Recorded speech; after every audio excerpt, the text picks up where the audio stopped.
Hi, everybody. I'm going to go over the other direction of hydrolysis here. So we talked about acidic hydrolysis in one video. This one video, we're going to talk about basic hydrolysis. So we're going to be focusing here. Okay, so you can use acid or base to hydrolyze any of the carboxylic acid derivatives that we have drawn up here to get to a carboxylic acid. So the basic ones, I think that their mechanisms are a little bit easier because they're just not quite so proton transfer heavy. But the important thing to keep in mind here is that for the basic ones, we are always going to be forming the carboxylate actually. And then if you want to get to the carboxylic acid, you need to do an acid quench. Okay, so we're essentially neutralizing it or getting to a slightly more acidic environment to get to our carboxylic acid. Okay, so at the end of the day, it's still very simple to get there. Using base, you do just have to make sure that you neutralize the base and make it a little bit more acidic so that you can form that O-. But in a lot of applications, actually, so basic hydrolysis is used a ton. It's probably the more common one. And a lot of times they actually want to get the carboxylate and whatever counterion they have on it. So that is actually how soaps are made, is by hydrolyzing different esters of, kind of more natural type fats. And then they do this, it's called a saponification. It's like soap making and you make soap. So fun fact there. Okay, so we're going to do the same thing as we did in the last video. We're going to start off just doing the mechanisms on all of these carboxylic acid derivatives. All right, so we're going to go ahead and start with the acid chloride.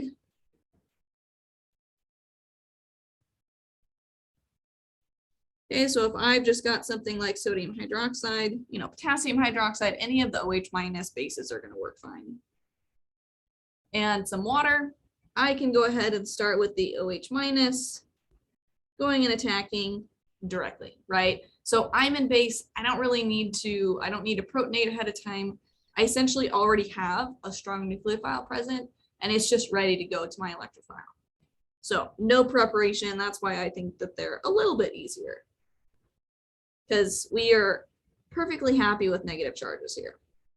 Okay, so then we get to this tetrahedral intermediate. We are immediately ready to go ahead and kick off our chlorine.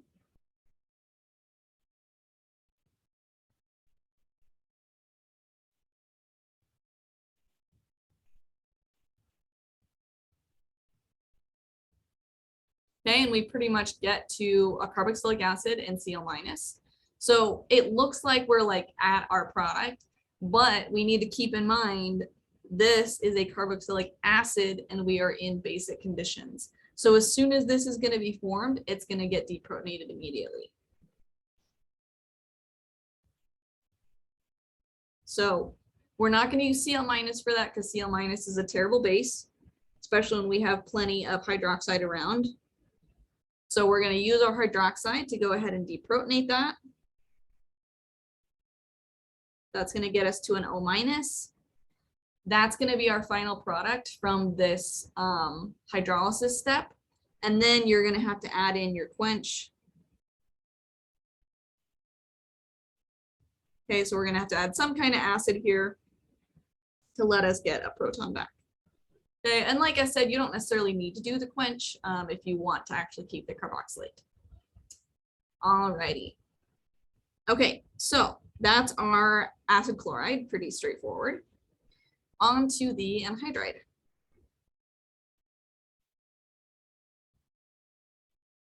And again, I'm just including the anhydride so that if you do run into it somewhere, it's more familiar, but we're not going to spend a lot of time focusing on it in this class because they're just not quite as common carbonyls.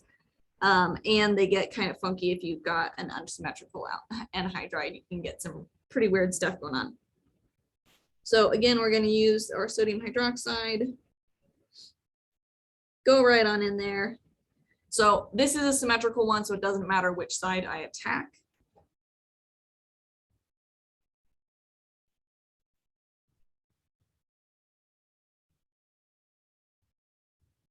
Okay, again, we're ready to go immediately into our, we're already at our tetrahedral intermediate. We're ready to just reform our carbonyl and kick off our leaving group.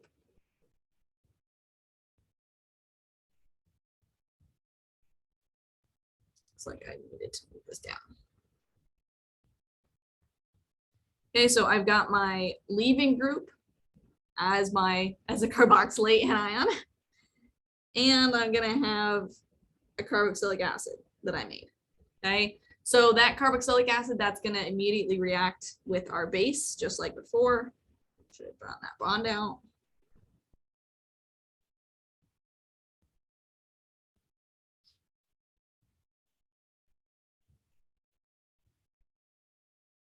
So in this case, we actually have two equivalents of carboxylate anion, and then this can get into the acid quench.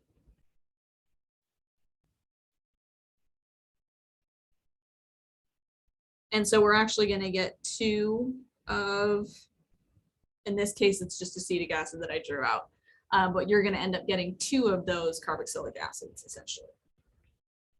Okay. Alrighty, next up is our ester. See, we're just like flying through these, and the acid ones take so long.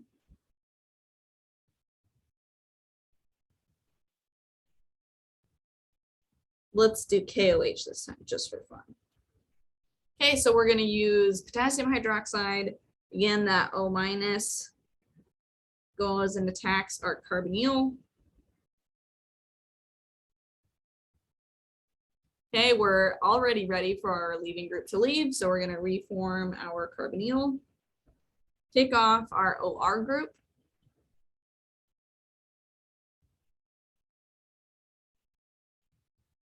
And this one, I'm actually going to change the arrows here. So these are going to definitely be more like equilibrium arrows, just because we don't have as good of a leaving group. And so the leaving group and the nucleophile are pretty evenly balanced. If you've got an OH- versus an OR-, those are fairly similar. So we can have some kind of intercrossing here in the ester one.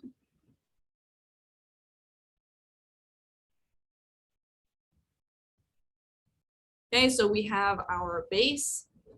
You can use OH- here, or you can use your freshly kicked off O- group. I'm going to go ahead and do that. It doesn't really matter. They're a very similar basicity. Okay, that's probably going to be a fairly irreversible step, just because of the pKa differences between an alcohol and a carboxylic acid. So we get our carboxylate, we get an alcohol, and then if you want to get your carboxylic acid, you add your quench.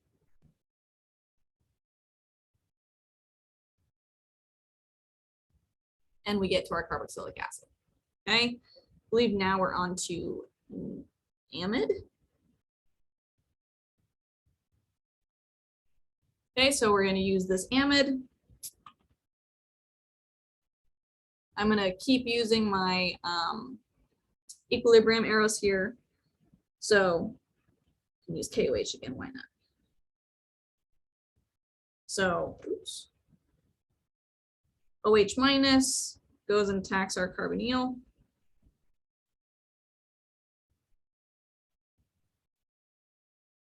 We end up with that tetrahedral intermediate. Again, just as before, we can go ahead, form that carbonyl, kick off our leaving group. And so this is a pretty garbagey leaving group, honestly. So this is why we don't see amides really react with Grignards, is because this is so bad. But we can do this. It just is not terribly awesome, but one of the reasons that that it works is this next step. Is once we form that N-, it's quite basic. So as soon as we do that, that's an irreversible step. forms a pretty garbagey electrophile, and we get an amine out. Okay, so we get dimethylamine in this case. And that step is pretty much irreversible, and it's just gonna stick around as that. And then once you add your acid, you're gonna end up getting your carboxylic acid as well as protonating your amine that you made. And as soon as you protonate that amine, it cannot be a nucleophile anymore. So that pretty much cuts off the reactivity pretty good there.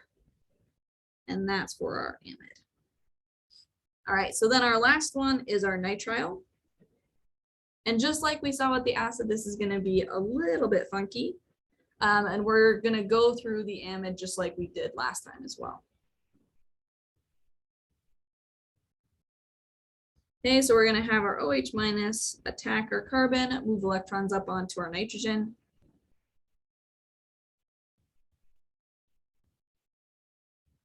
Okay, so we end up with this intermediate. We can go ahead and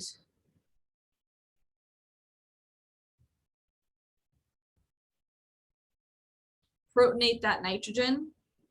Okay, again, we're going to do the same kind of thing where we're essentially going to do a tautomerization reaction, which means we got to add an H here, get rid of that H over there.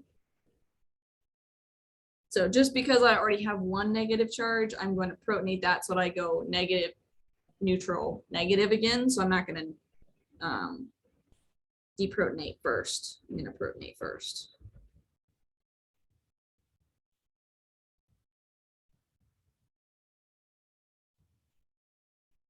Okay, so now I'm ready to deprotonate my alcohol.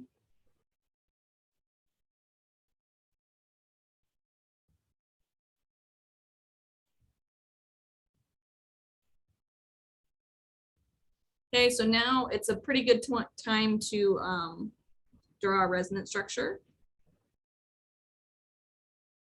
just to help guide us to see what we need to do next.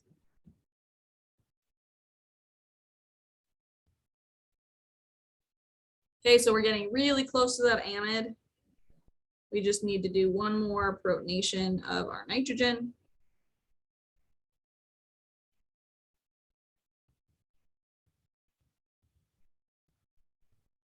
And we get to our amide. So now this amide is going to react just the same way as we saw earlier, where now we can have the OH minus go and attack.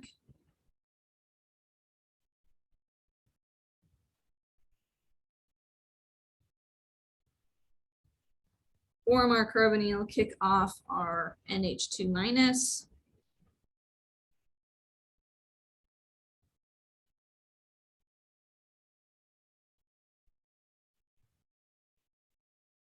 Once we're here, that's going to immediately go grab the H there, get to our irreversible step.